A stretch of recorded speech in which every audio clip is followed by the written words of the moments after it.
வாரும் தூய ஆவியே, உம் பிரசன்னத்தை வாஞ்சிக்கின்றோம். உம் வல்லமையால் என்னை நிறைத்து நீராடுகை செய்யும். வாரும் தூய ஆவியே, உம் பிரசன்னத்தை வாஞ்சிக்கின்றோம். உம் வல்லமையால் எம்மை நிறைத்து நீராடுகை செய்யும். ஜீவ தண்ணீரே, தாகம் தீர்க்கும் ஊற்று, ஆலோசனை கர்த்தரே, என்னை ஆளுகை செய்யும். வாரும் தூய ஆவியே, உம் பிரசன்னத்தை வாஞ்சிக்கின்றோம். உம் வல்லமையால் எம்மை நிறைத்து நீராடுகை செய்யும். ஆமாண்டவரே, ஆலோசனை கர்த்தரே, ஆவியானவரே, நீர் எங்களுக்கு ஆலோசனைகளை நல்க வேண்டுமாய், எங்களோடு நீர் பேச வேண்டுமாய் மன்றாடுகிறோம். இயேசுவின் மூலமே கேட்கிறோம் நல்ல பிதாவே, ஆமென். உங்களை எல்லாரையும் காண்பது எங்களுக்கு கிடைத்த பாக்கியம். ஒருவேளை சபை ஆயருக்கும் மற்றும் அமர்ந்துள்ள ஆயர்களுக்கும் மற்றும் சபை பரிபாலனர் குழுவினருக்கும் என்னுடைய நன்றியை தெரிவித்துக் கொள்கிறேன். அருமையான வேத பகுதிகளை நாம் வாசிப்போம் இல்லையா? நன்றாக கேட்டிருப்பீங்கன்னு நினைக்கிறேன். நான் ஏதாவது கேட்கும்போது நீங்களும் பதில் சொல்லணும். ஒழுங்காக அந்த போர்ஷன்ஸ்லாம் கேட்டிருந்தீங்கன்னா, முதலாவது நாம் பழைய பாட்டிலே ஒரு பகுதியை வாசித்தோம். அதாவது எசேக்கியேலிலே 37வது அதிகாரத்திலே 14 வசனங்கள் வாசிக்கப்பட்டது. அது என்னவென்றால், சாதாரணமாக சொல்லணும்னா உலர்ந்த எலும்புகள் உயிரடைந்த ஒரு சம்பவம். உலர்ந்த எலும்புகள் உயிரடைந்தது, ட்ரை போன்ஸ் பிகமிங் ஃப்ளஷ். அது எதுக்காக அந்த சம்பவம் எழுதப்பட்டிருக்குன்னா தெளிவாக அங்கே சொல்லப்பட்டிருக்கிறது. அந்த பகுதியிலே நீங்கள் வாசிச்சிங்கன்னா அதுக்கு என்ன விடை என்பதும் அங்கேயே சொல்லப்பட்டிருக்கிறது. எசேக்கியேல் 37:11 வசனத்தில் பார்த்தீங்கன்னா என்ன என்று நாம் அறியலாம்.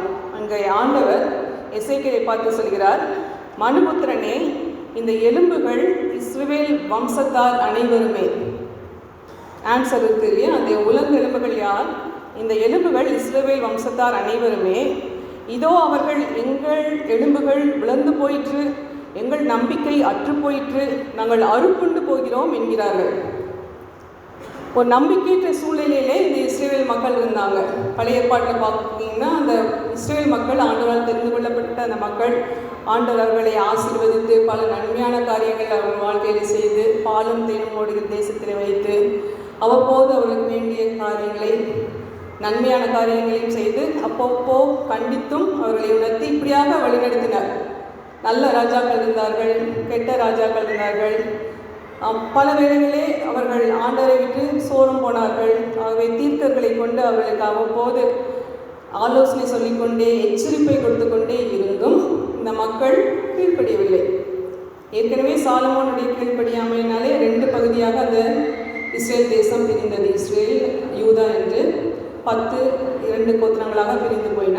அது மாத்திரமல்ல, இந்த 2 பகுதிகளுமே அசிரியா மக்களாலும் வட திசையில் உள்ள இஸ்ரவேல் அசிரியா தேசத்தாலும் கொள்ளையடிக்கப்பட்டது. கீழே இருக்கிற யூதா பாபிலோனியரால் கொள்ளையடிக்கப்பட்டது. ஸோ இந்த நேரத்தில் இந்த யூதா மக்களுக்கு அந்த ஒரு ப்ராப்ளம். அவங்களுக்கு என்ன எனி டைம் எப்போ வேணால் அந்த பாபிலோன் மக்கள் அவர்களை ஆட்கொள்வார்கள். இந்த காரியங்களை அந்த தீர்க்கனுக்கு மீண்டும் இந்த இடத்துல எசேக்கியேல் தீர்க்கதரிசியின் மூலமாகவும் மற்றும் பல தீர்க்கதரிசிகள் மூலமாகவும் அவ்வப்போது சொல்லி மக்கள் கேட்கவே இல்லை. ஆனால் ஒன்றை நாம் அறிந்து கொள்ள வேண்டும், அந்த நாட்களிலும் நல்ல மக்களும் இருந்தார்கள். அதுதான் ரெமனன்ட் என்று பழைய ஏற்பாட்டில் பார்க்கலாம். மீதியானவர்கள், அது இந்த தீர்க்கர்கள் போன்றவர்கள், அந்த சிறையிருப்பின் நாட்களிலே வாழ்ந்த இசைக்கியல், தானியேல் போன்றவர்கள், சாத்ராக், மேஷாக், ஆபேத்நேகோ போன்றவர்கள், எஸ்ரா, நெகேமியா, எஸ்தர் போன்றவர்கள் இவர்கள் இருந்தார்கள், நல்லவர்களும் இருந்தார்கள். ஆகவே ஒருவேளை அவர்கள் பண்ணின ஒரு ஜெபமாக இருக்கலாம். அவர்கள்லாம் என்ன சொல்கிறாங்க, எங்கள் எலும்புகள் உலர்ந்து போயிற்று, எங்கள் நம்பிக்கை அற்று போயிட்டு, நாங்கள் அறுப்புண்டு போகிறோம். என்ன ஆண்டவரே, இப்போ பாருங்கள், நாங்கள் நீ தெரிந்து கொண்ட ஜனம்னு சொல்கிறீங்க, இன்றைக்கி நாங்கள் என்ன பிரச்சனையெல்லாம் இருக்கோம். இன்றைக்கி நம்ம சூழ்நிலை கூட சில நேரம் அப்படி இருக்கலாம்.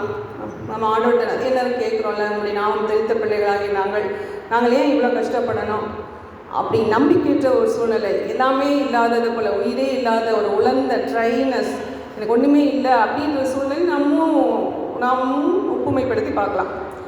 அங்கே ஆண்டவர் என்ன பதில் சொல்கிறார்? 11 கீழே கர்த்தராகிய ஆண்டவர் உரைக்கிறார், இதோ என் ஜனங்களே, நான் உங்கள் பிரேத குழிகளை திறந்து உங்கள் பிரேத குழிகளிலிருந்து வெளிப்படவும் உங்களை இஸ்ரவேல் தேசத்துக்கு திரும்பவும் வர பண்ணுவேன் என்று வாக்குத்தத்தம் வருகிறார்.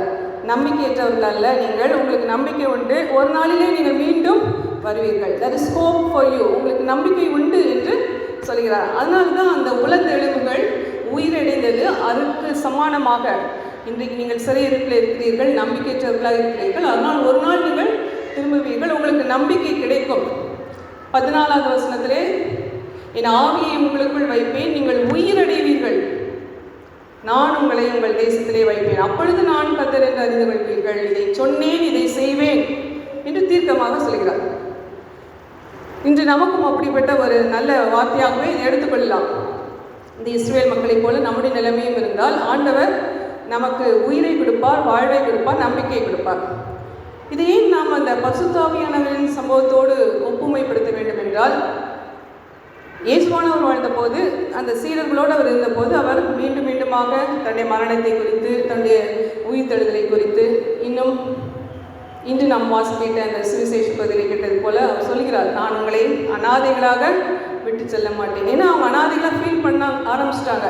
கூடவே இருந்தார், வேலைக்கு சாப்பாடு கிடைச்சிச்சு, தேவையெல்லாம் சந்திக்கப்பட்டுச்சு, திடீர்னு மரித்து போகிறாருன்னு சொல்கிறாரு, உயிரோடு எழுப்புன்றாரு. அது பிறகு பரிசுத்தாவியானவரை பற்றி சொல்லுகிறார். அவங்களுக்கு ஒரு ஆர்ஃபன்றது போல ஒரு ஃபீலிங்.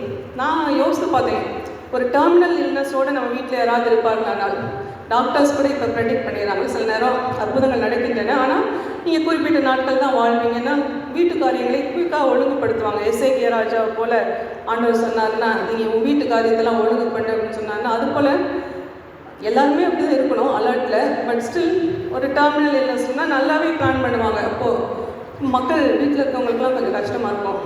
ஐயோ இன்னும் போயிட்டாங்கன்னா நம்ம என்ன மாதிரி இருப்போம், அனாதைகள் போல் இருப்போமே அப்படின்னு சொல்லிட்டு, அந்த நேரத்தில் சீஷர்களுடைய நிலைமை கூட அப்படி தான் இருந்துச்சு.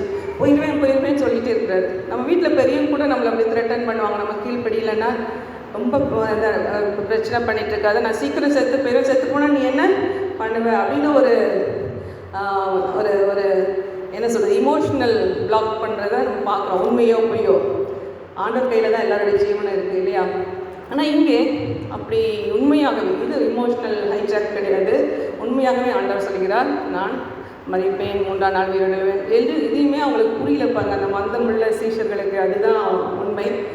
இதை பற்றியும் சொல்கிறார், நான் போன பிறகு பரிசுத்தாவியானவரை அனுப்புவேன், நீங்கள் அனாதைகள் கிடையாது, தேற்றவாளனா அவர் ரீப்ளேஸ் பண்ணுவார் என்ன இவ்வளோ சொல்லி வச்சாலும், நீங்கள் சுவிசேஷங்களில் பார்த்தீங்கன்னா 4 சுவிசேஷத்தையும் பார்த்தீங்கன்னா மத்தேயு 28 லாஸ்ட்டாக ஆண்டவர் பரமேறக்கு முன்பாக அந்த சீஷர்களுக்கு அந்த பெரிய கட்டளையை கொடுக்கிறார் இல்லையா, அங்கே கூட ஒரு வார்த்தை இருக்குது. மேத்யூ 28:17 பார்த்தீங்கன்னா, சீஷர்கள் அந்த 11 பேர் அங்கே இருந்தாங்க, அவங்க இயேசுவை பணிந்து கொண்டார்கள், சிலரோ சந்தேகப்பட்டார்கள் என்று இருக்கிறது. அப்போ கூட என்னதான் அவங்களுக்கு சந்தேகம். சீஷர்கள் அப்படி தான் இருந்தாங்க. உயிர்த்தெழுந்ததை பார்த்தாச்சு, பெரிய அற்புதத்தை பார்த்தாச்சு. இந்த மார்க்கு பார்த்தீங்கன்னா அது எப்படி முடியுதுன்னா, அங்கே மகதலேனா மரியாள் நல்ல செய்தியை கொண்டு வந்து சொல்லுவாள், கடைசி அதிகாரம் அதுதான். அது நம்ப மாட்டாங்க, அவன் பெண்ணாச்சு, அவன் சொல்கிறது எங்கே கேட்குறது, அப்படி தான் மார்க்கு முடிக்கிறார். லூக்கா கடைசி அதிகாரத்தை பார்த்தீங்கன்னா, அங்கே இயேசுவான உயிர்த்தெழுந்த பிறகு அவர் இவர் ஆவி என்று நினைத்துக் கொள்கிறார்கள். அப்படி அவங்களுக்கு இன்னும் சரியாக ஒரு பிடி கிடைக்கவே இல்லை, விளங்கவே இல்லை அவங்களுக்கு. யோவான் கடைசி அதிகாரத்தை பார்த்தீங்கன்னா, அங்கே ஒரு 1/2 டஜன் சீஷர்கள் 6 பேர். அதுக்கு லீடர் யாருன்னா பீட்டர், பேதுரு. அவர் தலைமையில் எல்லாரும் என்ன பண்ணுறாங்க, மீண்டுமாக நாங்கள் எங்கே போகிறோம், மீன் பிடிக்க போகிறோம். பயங்கரமான கிளைமேக்ஸ் அது. மீன் பிடிக்கிறது தானே விட்டு ஆண்டவர் அவர்களை கொண்டு வந்தார். பேதுரு, அந்திரேயா இவங்களெல்லாம் வந்து நீங்கள் மனுஷர்களை பிடிக்கிறவர்களாகுமேன்னு சொன்னோன்னா வலையை விட்டுட்டு அவங்க விட்டு வந்தவங்க தானே. இன்றைக்கி ஏன் வலையை தூக்கிட்டு போனாங்க? அந்த அளவுக்கு அவர்கள் ஒரு இன்செக்யூராக அவங்களுக்கு ஒன்றுமே விளங்கவே இல்லை. அதனால தான் அவங்க 50வது நாத்தான் மேலே கூட்டிகிட்டு போகிறோம், ப்ளஸ் டவுட்டிங் தாமஸை கூட்டிகிட்டு போகிறோம். அந்த நீங்கள் பாருங்கள் லாஸ்ட் சாப்டரில், ஜான் 21 லாஸ்ட் சாப்டரில் பார்த்தீங்கன்னா ஃபர்ஸ்ட் வர்ஸே அதுதான். எல்லாரையும் கூட்டிகிட்டு வர அவங்களை கன்வின்ஸ் பண்ணி ஒரு லீடர், மகா பெரிய லீடரை கூட்டிகிட்டு போய் அது அப்படிதாக்க தான் அந்த சுவிசேஷமும் முடியுது. இப்படி இருக்கிற சூழ்நிலையில் தான் இங்கே அப்போஸ்தலர் அந்த முதல் 2 அதிகாரங்கள் பார்த்தீங்கன்னா காரியங்கள் இந்த மாதிரி ஒரு சாலம் மூட், அவங்களுக்கு டவுட் இருந்தது, இன்செக்யூரிட்டி இருந்தது, பயம் இருந்தது. பேக் டு ஃபிஷிங், நம்ம போகலாம், நம்ம தலைவர் போயிட்டார், இனிமேல் நம்ம பழையபடி மீன் பிடிச்சி வியாபாரம் பண்ணலாம், இப்படிலாம் இருந்தவங்க தான். அவங்களுக்கு ஆண்டவர் எப்படியாக இந்த இஸ்ரேல் மக்களை போல் அவர்கள் சொல்லியிருந்திருப்பாங்க, எங்களுக்கு ஒன்றுமே கிடையாது, ஹோப்பே இல்லை, நாங்கள் எப்படி இருப்போம் அப்படின்னு சொல்லும் போது தான் இந்த பரிசுத்த ஆவியானவர் அவர்களுக்கு கொடுக்கப்படுகிறார்.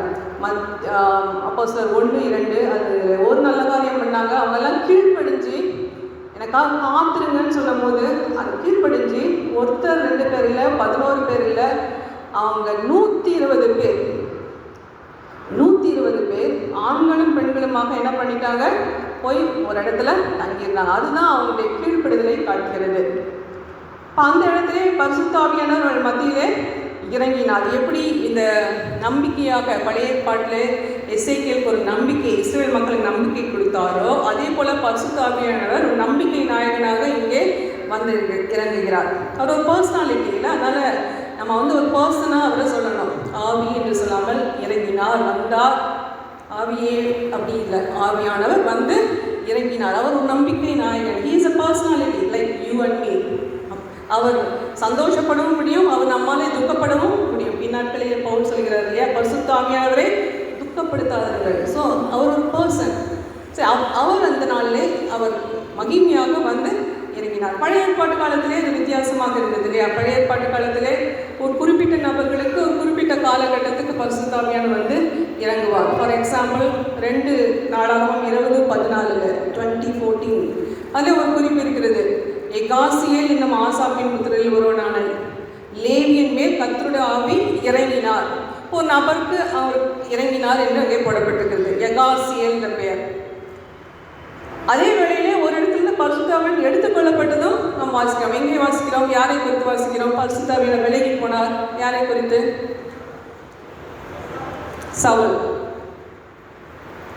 The spirit of the Lord left Saul. 1 Samuel 16:14. கர்த்தருடைய ஆவி சவுலை விட்டு நீங்கினார். அப்படி எப்படி இருக்கும்? வராரு, போறாரு, இறங்குறாரு, திருப்பி நீங்கினார். அதனால தான் தாவீது சொல்கிற அந்த வசனத்தில் ஒரு அர்த்தம் இருக்குது. என்ன சொன்னார்? சங்கீதத்திலே 51:11 தாவீது என்ன சொல்கிறார்? உமது சமூகத்தை விட்டு என்னை தள்ளாமலும் உமது பரிசுத்த ஆவியை என்னிடத்துலேருந்து எடுத்துக்கொள்ளாமலும் இரும். ஏன்னா அவர் கண்முன்னால பார்த்தாரு, சவுல்ல இருந்தது யார் போயிட்டார்? பரிசுத்த ஆவியானவர் போயிட்டார். அதனால தான் அவர் பயத்தில் என்னை விட்டும் போயிடாதீங்க பரிசுத்த ஆவியானவரே. ஸோ த ட்ரெண்ட் அப்போ அப்படி தான் இருந்தது. பரிசுத்த ஆவியானவர் இறங்குவார், அவர் விலகவும் கொள்வார். ஆனால் the change we see in the New Testament Pentecost டேலேருந்து பார்க்குறது என்னென்னா, அவர் வந்து இறங்கின பரிசுத்த ஆவியானவர் அந்த 120 பேர் மாத்திரமல்ல, இன்று நம் அனைவரோடும் இருந்து கொண்டே இருக்கிறார். அழகான ஒரு வசனம் எபேசியர் 1:13 இருக்கு. அந்த வசனம் என்ன சொல்கிறது? யாராவது எடுத்து வாசியுங்கள். எபேசியர் 1:13.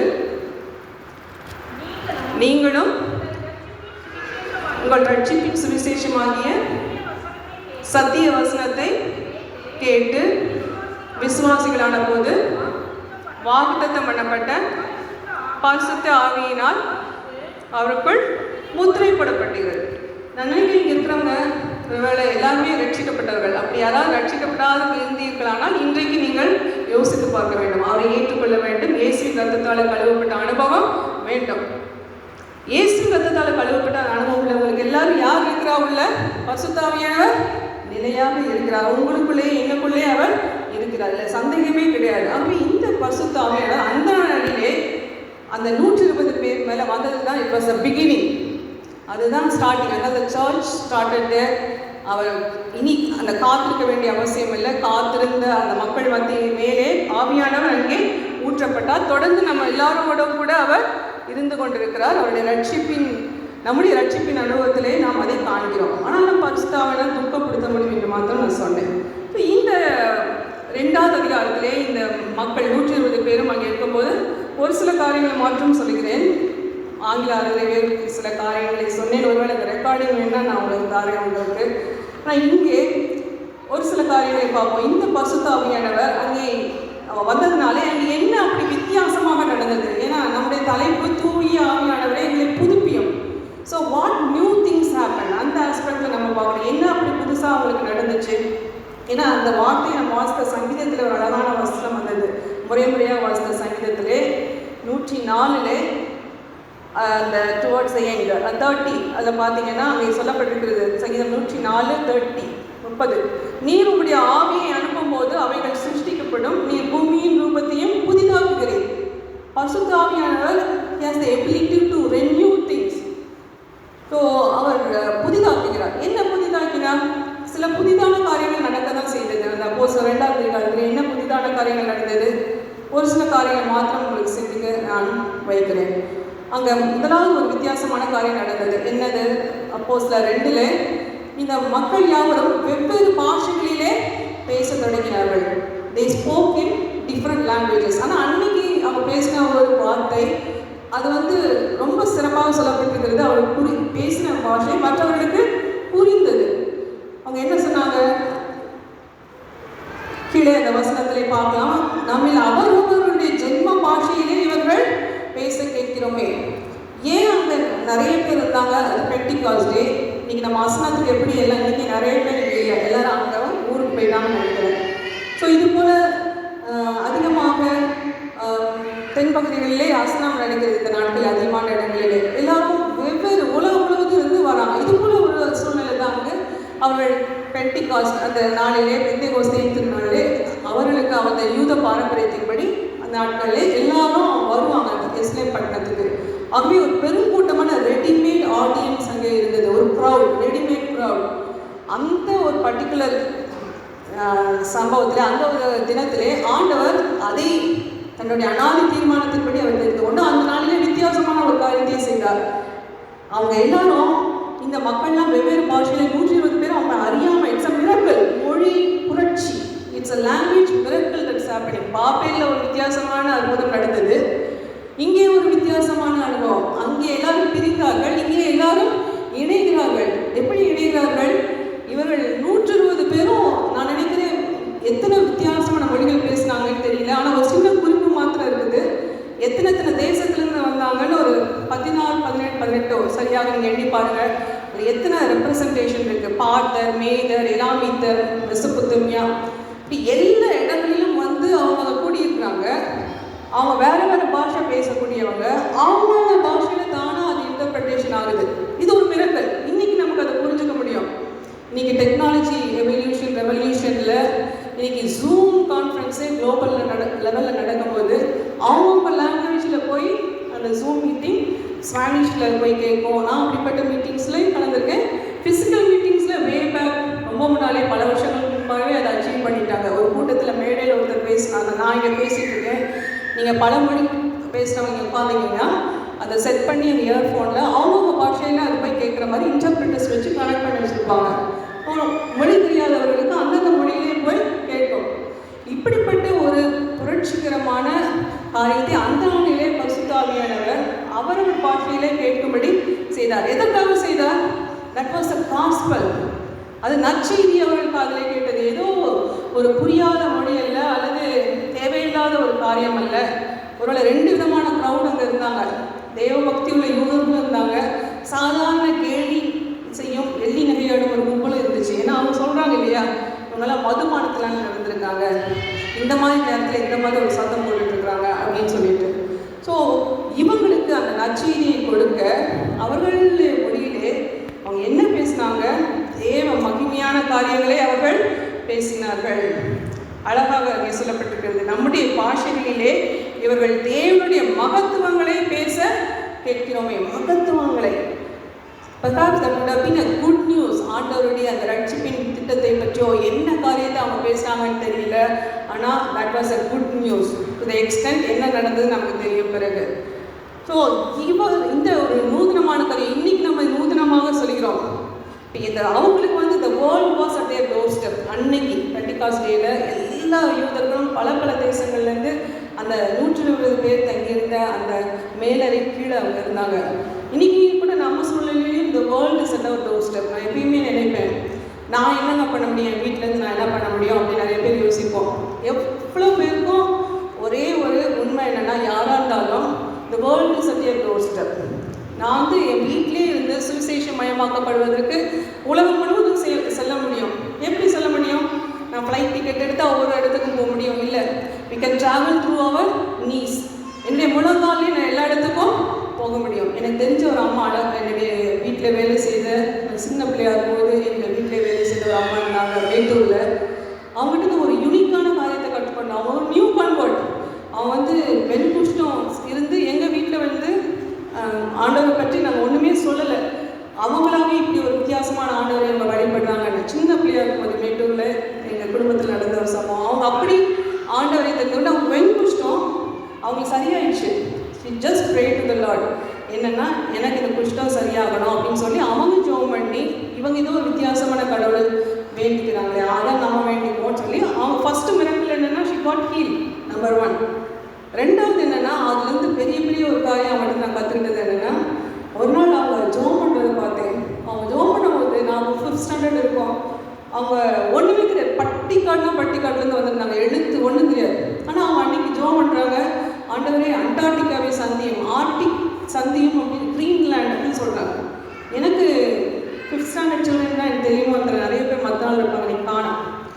ஸோ அவங்களுக்கு வித்தியாசமாக ஜெபம் பண்ணுறாங்களோன்னு எனக்கு புரியவே இல்லை. என்னடா அது நமக்கே ரொம்ப டஃப்பாக இருக்கிற வேர்ட்ஸ்லாம் எனக்கு போட்டு ஜெபம் பண்ணுறாங்களே.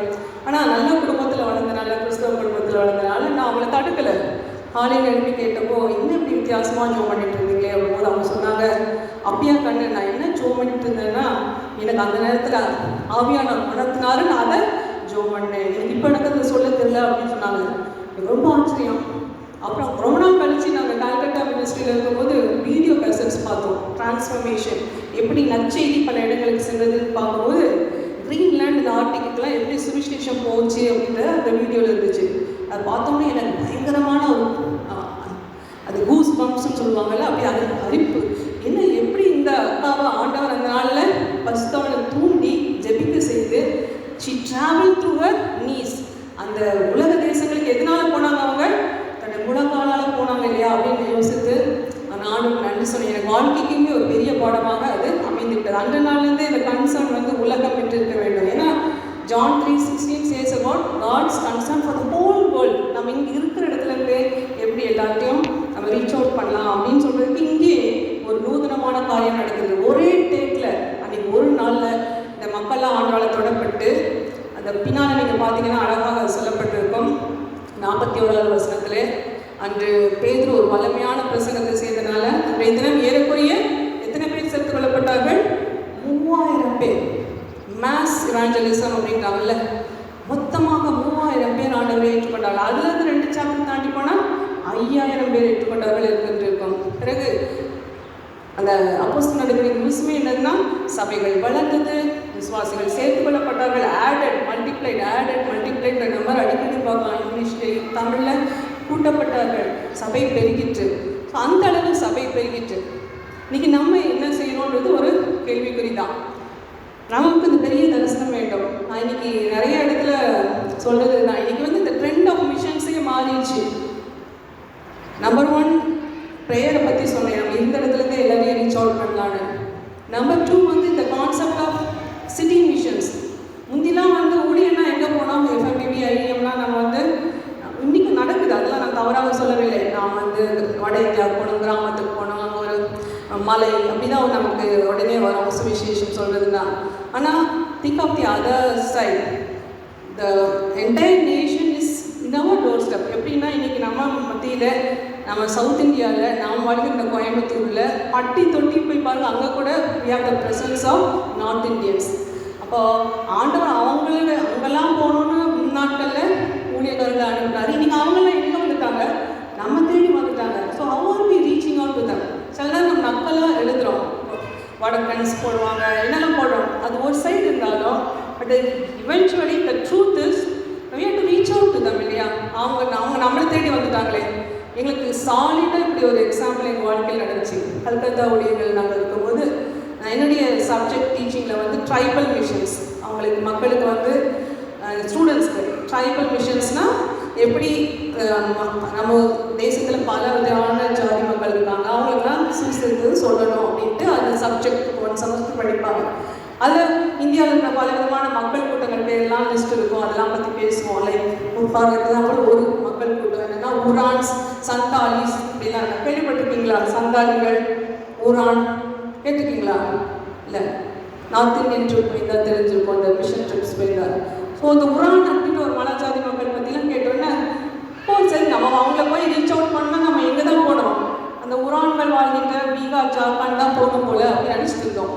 ஆனால் நாங்கள் அந்த செமஸ்டர் நான் டீச்சராக ஸ்டூடெண்ட்ஸாக ஒரு லேர்னிங் என்வாயன்மெண்ட் இருக்கும்போது நாங்கள் ப்ரேயர் பாக்ஸ் சரி வெளியே போய் நம்ம கொஞ்சம் நடந்து பார்ப்போம், சுற்றி வரன்னு பார்க்கும்போது எங்களுக்கு ஒரு அதிர்ச்சி ஒரு நாள் காத்து கொண்டு இருந்தது. நாங்கள் அப்படியே போயிட்டு வாங்க ஸ்லம்ஸ், இங்கே கல்கட்டா சென்னை சுற்றி ஸ்லம்ஸ் நிறையா இருக்கும். ஸோ அந்த ஒரு ஸ்லம்மை பார்த்தோம்னா எங்கிட்ட படித்த ஒரு பிள்ளை வந்து அவர் ஒரு உரான் அந்த ஜாதியை சேர்ந்தவர். அவர் சொன்னால் மேடம் அங்கே பாருங்கள் ஒருத்தங்க ஏன் பாஷை பேசிகிட்டு இருக்கிறாங்க, ஓம் பாஷையா உரான் பாஷையா, சரி பார்ப்போம் உள்ள அப்படின்னு சொல்லி உள்ளே போனால் அந்த ஃபுல் ஸ்லம்மும் ஃப்ரம் த உரான் பேக்ரவுண்ட். அவங்க மைக்ரேஷன் அப்படின்னு சொல்லுவாங்க, அப்படி டோட்டலாக சிட்டிஸ் மைக்ரேட் ஆகி அவர்கள் வந்து விடுறாங்க. வந்து அந்த இடத்துல அவங்க ஒரு பெரிய கூட்டமாக அவர் இருந்தாங்க. இந்த பிள்ளையை வச்சு எங்களுக்கு அவங்கள ரீச் அவுட் பண்ணுறது ரொம்ப ஈஸியாக இருந்துச்சு. ஏன்னா அந்த கம்யூனிட்டிஸ் இந்த பிள்ளையே நம்மகிட்ட இருக்கிறா. மகத்துவமான காரியங்கள் நடந்தது அந்த நாட்களிலே. அந்த ஊழியர்களின் மூலமாக சின்ன சின்ன மினிஸ்ட்ரி தான். நீங்கள் நினைப்பீங்க நான் என்ன செய்யக்கூடாதுன்னு. நான் ஒரு எக்ஸாம்பிள் சொல்கிறேன் பாருங்களேன். நாங்கள் செய்ததுலாம் ரொம்ப சின்ன காரியங்கள், பெரிய சுவிசேஷ ஊழியர்கள் இப்படி ஒரு புல்பிட்டில் நின்று பேசுகிற ஊழியம் கிடையாது. கண்களை நல்லா திறந்து வச்சுட்டு வாட் ஹேப்பன்ஸ் அரவுண்ட். அவங்களுக்கு நிறைய நீட் இருந்தது, ரொம்ப ஒரு கஷ்டப்பட்ட ஒரு இஸ்லாம், நிறைய ப்ராப்ளம் அவங்களுக்கு, ஏழ்மை, குடி, பெண் பிள்ளைகள் கடத்தப்படுறது, child labour, name it anything எல்லாம் இருக்கும். ஸோ ஒரு நாள் அந்த கிராமத்தில் அந்த பர்டிகுலர் இஸ்லாமில் ஒரு குழந்தை வந்துச்சு. இந்த குழந்தை இந்த கையளவு தான், உள்ள கையளவு, கருப்பாக நரங்கி போய் தேஞ்சு போய் இப்படி இருந்துச்சு. அந்த தாய் ஏற்கனவே நொடிஞ்சு போனவர், அப்பா குடிக்காரன், அதனால் பொம்பளை பிள்ளை வேற பிறந்துருச்சு. என்ன பண்ணுன்னு தெரியாமல் பார்த்தா உடம்பெல்லாம் சுருங்கி ஒரு கருப்பு தோல், பார்க்கவே அசிங்கமாக டக்லின்னு அப்படி இருக்குது. உடனே அந்த தாய் சொன்னால் தூர போட்டுருவோம், வேண்டாம், அது பொம்பளை பிள்ளை வேறு தூண்டா இருக்க இதே இல்லை. எங்கள் பிள்ளைலாம் பயந்து போய் தூக்கிப்பட போனாங்களாம். நம்ம இவ்வளோ நாள் ஜீசஸ் லவ்ஸையும் ஜீசஸ் லவ்ஸையும் பாட்டு இதெல்லாம் சொல்லி கொடுத்துட்ருக்கோம். இப்போ நம்ம என்ன செய்வோம், அந்த குழந்தைய தூக்கி போடவா? இப்போ எல்லோரும் ஓடி வந்து நாங்கள் செஞ்சதில் என்ன பண்ண. ஸோ இந்த குழந்தைய பார்த்துட்டு எல்லோரும் பை ஃபெய்த் என்ன பேர் வச்சுட்டாங்க, எஸ்தர் அப்படின்னு பேர் வச்சுட்டாங்க. பிள்ளைங்களாவே ஸ்டூடெண்ட்ஸே எஸ்தர். எங்களுக்கு இப்போ ஒரு திட்டாட்டா என்ன செய்ய, என்ன கவுன்சில் கொடுக்க, ஜீசஸ் லவ்ஸையும் சொல்கிறது மாத்திரம் இல்லை, நம்ம எப்படி அன்பை காட்டுவோம். சரி அந்த குழந்தைய எடுத்துகிட்டு போவோம், டாக்டர்கிட்ட போவோம்னு சொல்லி இந்த குழந்தைய டாக்டர்கிட்ட எடுத்துகிட்டு போனோம். என்னுடைய பையன் அந்த நாட்கள் அவனும் சின்ன குழந்தை தான், 4 மாதமாக இருக்கும்போது இங்கே நாங்கள் தூக்கி போனோம் ஊழியத்துக்கு. So he was a baby. அவனை கொண்டு போகிற டாக்டர்கிட்ட கொண்டு போய் காட்டி இந்த மாதிரி ஒரு குழந்தை பிறந்ததுக்கு என்ன செய்ய. அவர் சொன்னார், இது ரொம்ப ரிஸ்க், ஹை ரிஸ்க் பேபி, ஏற்கனவே எல்லா இன்ஃபெக்ஷன்ஸும் இருக்கிறதுக்கு. ஆனால் நான் சொல்கிற ஒரு மெத்தடை நீங்கள் செய்து பாருங்கள். நம்பர் 1, அந்த இஸ்லாம்லேருந்து நீங்கள் அந்த குழந்தைய சேஃபான ஒரு சுத்தமான இடத்துக்கு கொண்டு வந்துடணும். அப்புறம் நான் சொல்கிற மருந்தெல்லாம் நீங்கள் கொடுக்கணும் அப்படின்னு சொன்னாங்க. நாங்கள் அதையும் செய்தோம், துணிஞ்சு விட்டு ரிஸ்க். அதில் தான் இந்த மாதிரி காரியங்களில் we have to take an element of risk எடுத்தோம். ஜபத்தோடு என்டையர் கம்யூனிட்டி வாஸ் ப்ரேயிங், ஆண்டவரே எஸ்தருக்கு சுகத்தை தான், எப்படியாவது இந்த குழந்தைக்கு உயிரை கொடுங்க அப்படின்னு சொல்லிட்டு.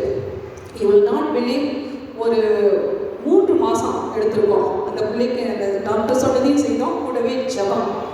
ஒரு 3 மாதத்தில் அந்த குழந்தை அப்படியே completely turn to be an angel. அது கருப்பே இல்லைங்க, யாருமே அந்தளவு ஃபேர் ஸ்கின் கிடையாது, அவ்வளோ ஒரு ஃபேர் ஸ்கின், ஒரு பியூட்டிஃபுல் ஏஞ்சலாக அது மாறிச்சு. அந்த பெங்காலி மக்களுக்கெல்லாம் ஒரே ஆச்சரியம். நிறைய ஊழியர்கள் நடந்து கொண்டு இருந்தது, சேவலுக்கு நிறைய பெங்காலி பெண்கள் வருவாங்க, நாங்கள் நிறைய மினிஸ்ட்ரி செஞ்சுட்ருக்கோம். ஸோ பார்த்தவங்கெல்லாம் இது என்னது, இந்த குழந்தைக்கு நம்ம செத்து போய் நினச்சோம், இவங்க முட்டாள மாதிரி இந்த வேலையை பண்ணாங்கன்னு நினச்சோம், இன்றைக்கி பார்த்தா இவ்வளோ அழகான குழந்தையாக மாறிட்டது. So to cut the story short, இன்றைக்கி அந்த பெண் எஸ்தர் பைபிள் காலேஜில் படிச்சுட்டு இருக்காங்க. Alleluia. She study Bible college student தான்.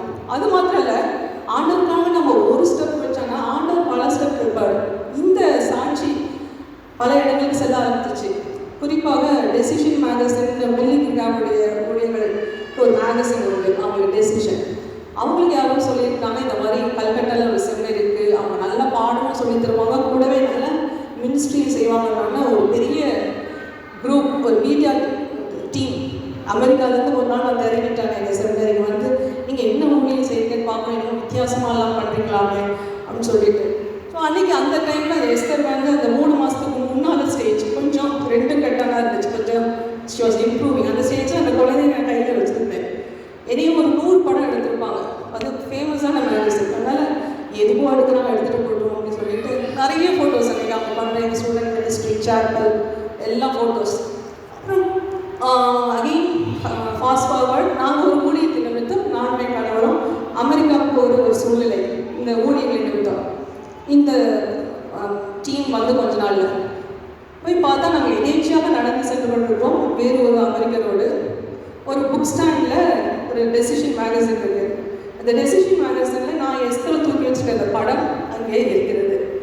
அது பார்த்தோன்னே அந்த கூட அந்த அமெரிக்கர் கேட்குறாரு, என்ன உங்களை மாதிரி இருக்கேன், நான் தான் அது அப்படின்னு சொல்லி, என்ன ஸ்டோரி இந்த மாதிரி நடக்கும்.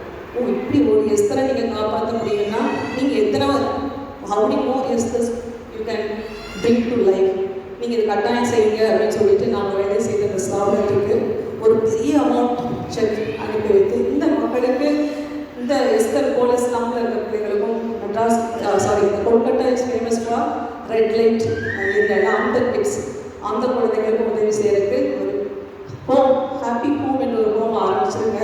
இல்லை எல்லாருக்கும் அவங்களுக்கு வேண்டிய எல்லா ஏப்புசு ஒரு படிப்பு வேண்டியதெல்லாம் செய்யணும்னு சொல்லி ஒரு பெரிய ஃபேண்ட் அமௌண்ட்டாக வந்து கொடுத்து அதை ஆரம்பிச்சாச்சு. அது இன்று வரை கத்திரிக்கமையாக அங்கே நடந்து கொண்டிருக்கிறது. இந்த எஸ்தர் மாத்திரமில்லை, இது போல் அநேக பிள்ளைகள் திடீர்னு ஒரு மெசேஜ், ஒரு கால் வரும், கேட்டால் மேடம் ஹாப்பி ஹோமில் அந்த நாட்டுக்கு நான் படித்தேன், இன்றைக்கி நான் வந்து பிஏ ஆனர்ஸ் படித்து பெரிய உத்தியோகத்தில் இருக்கேன், இன்னொரு பையன் அவன் ஃபோன் பண்ணி இதெல்லாம் ஒரு சின்ன காரியத்தில் தான் ஆரம்பிச்சிட்டேன். அதனால தான் எல்லார்ட்டையும் ஊக்கம் செய்வது உண்டு. So the trend is changing. இன்னைக்கு மாடர்ன் மிஷன்ஸ் வந்து எல்லாம் மாறிடுச்சு. நம்ம சிட்டியில் டோர் ஸ்டெப்பில் இவ்வளோ காரியங்கள் காத்திருக்கும்போது நாமும் விசுவாசத்தோடு நான் என்னால் என்ன செய்ய முடியும்னு நினைக்காம ஜெபிப்பதோடு சின்ன start with something, don't ever miss an opportunity. So இதெல்லாம் ஹோலி ஸ்பிரிட் அன்றைக்கி புதிதாக அந்த நாளிலே கொண்டு வந்ததாக நான் நினைக்கிறேன். இந்த trend in missions change, urban missions, media another change. Media click of the button you reach out to the whole world. நீங்கள் எப்படி அந்த மினிஸ்ட்ரியை யூடியூபோ அல்லது எந்த மூலமாக அருமையான கருணாகரன் நீங்கள் செய்கிறது ரொம்ப இஷ்டம். இந்த எக்யூமெனிக்கல் ப்ரேயர் ஃபெலோஷிப் இருந்த இடத்துலேருந்தே இஸ் ரீச்சிங் ஆகும். ஜூம் மீட்டிங்லாம் ஸ்பீக்கர்ஸை வந்து எந்த உலகத்துலேருந்து கூப்பிட்டுக்கலாம் free of cost. So that is many ways we can reach out to the world. நிறைய விதத்தில் நம்ம செய்யலாம். ஸோ இந்த ஒரு புதிதான காரியத்தை அங்கே அந்த முழு உலகத்தையுமே அந்த ஒரே நாளிலே சந்தித்தார்கள் பரிசுத்தாவியான. ஸோ அது ஒரு புரட்சியாக நான் நினைக்கிறேன். அதை நாமும் நம்முடைய especially the young people here to take it serious. லாஸ்ட்டாக ஒரு காரியத்தை மட்டும் சொல்லி முடிக்கிறேன். அது செகண்ட் சாப்டரில் லாஸ்ட்டில் ஒரு காரியம் சொல்லப்பட்டிருக்கிறது. 3000 பேர் ஏற்றுக்கொண்டது மாத்திரமல்ல, அவர்கள் எப்படி இருந்தார்கள் என்று ஒரு குறிப்பு இருக்கிறது. அதை வாசித்து அந்த மக்கள் எல்லாரும் என்ன பண்ணாங்க, செகண்ட் சாப்டர் 47-46 வர்ஸ் பார்த்தீங்கன்னா, அவர்கள் எல்லாம் காணியாட்சிகளை எல்லாம் விற்று அவர்கள் ஒருமனப்பட்டவர்களாய் தேவாலயத்தில் தரித்திருந்து வீடுகள் தோறும் அப்பம் விட்டு மகிழ்ச்சியோடும் கபடமில்லா இருதயத்தோடும் போஜனம் பண்ணி அவங்க எல்லாம் ஷேர் பண்ணாங்க. நான் என் கணவரும் இதை பற்றி ரொம்ப யோசித்தோம். இதெல்லாம் இன்றைக்கி எவ்வளோ தூரம் நம்ம செய்ய முடியும். ஸோ ரியலி ஒரு ஷேரிங்கோடு நம்ம வந்து அவங்க வந்து இந்த ஃபர்ஸ்ட் சர்ச் அனைத்து சர்ச் ஆல்சோ வாஸ் பார்ன். பெந்தேகோஸ்தே நாளிலே 2 காரியம், the Holy Spirit descended once and for all, அப்புறம் த சர்ச் வாஸ் எஸ்டாப்ளிஷ்ட். அந்த சர்ச் எப்படி இருந்துச்சு, இப்படி சர்ச்சாக இருந்துச்சு. அவங்களாம் ஒன்றா இருந்தாங்க. ஒரு வார்த்தையில் சொன்னால் தேவர் லைக் எ ஃபேமிலி, அவ்வளோதான், ஃபுல் ஸ்டாப். அது ஒரு குடும்பம் போல இருந்தது. நீ குடும்பத்தில் இந்த இதெல்லாம் ஓரளவு செய்யலாம். குடும்பம் போல இன்னைக்கு பிசாசானவன் இஷ்டம் போல விளையாடி குடும்பங்களை நாசமாக்கி கொண்டிருக்கிறான். அது வேற ஒரு பிரச்சனை. ஆனால் ஒரு நல்ல குடும்பத்தில் எப்படி இருக்குமோ அது போல் இங்கே சபையாகிய குடும்பத்தில் இருந்தது. எல்லாத்தையும் பொதுவாக நம்ம வீட்டில் எல்லாம் சேர்ந்து சாப்பிட மாட்டோமா டைனிங் டேபிளில், அங்கே ஒருத்தருக்கு நம்ம ஆப்போசிட்டாக செயல்படுவோமா, பிரிவினை இருக்குமா, இருக்காதே. நம்முடைய குடும்பம் எப்படி இருக்கும், விட்டு கொடுப்போம் இல்லையா, நாம் புரளி சொல்ல மாட்டோம் இல்லையா, நம்ம எந்த அளவுக்கு ஒழுங்காக இருப்போம் நம்முடைய குடும்பம் என்றால். அதே தான் நீங்கள் சபையிலே இருந்தது. அந்த முதல் சபை எப்படியாக இருந்தது? தட்ஸ் அ நைஸ் வேர்ட், கபடமில்லாத இருதயத்தோடு போஜனம் பண்ணு. அந்த ஒரு நிலைமைக்கு நமக்கு இன்னைக்கு திரும்புவோம்னா அதுவும் ஒரு புரட்சி. ஸோ அதனால தான் நமக்கு கொடுக்கப்பட்ட தலைப்பில் அழகாக சொல்லப்பட்டிருக்கிறது, தூய ஆவியானவர் நம்மை என்ன செய்ய வேண்டும்? புதுப்பிக்க வேண்டும். அவர் ரெனியூ பண்ணுவார். நமக்கு டிஃப்ரெண்ட் டைப்ஸ் ஆஃப் தாட்ஸ் ஆண்டவர் கொடுப்பார். கண்களை மூடி நாம் ஜெபம் செய்வோம்.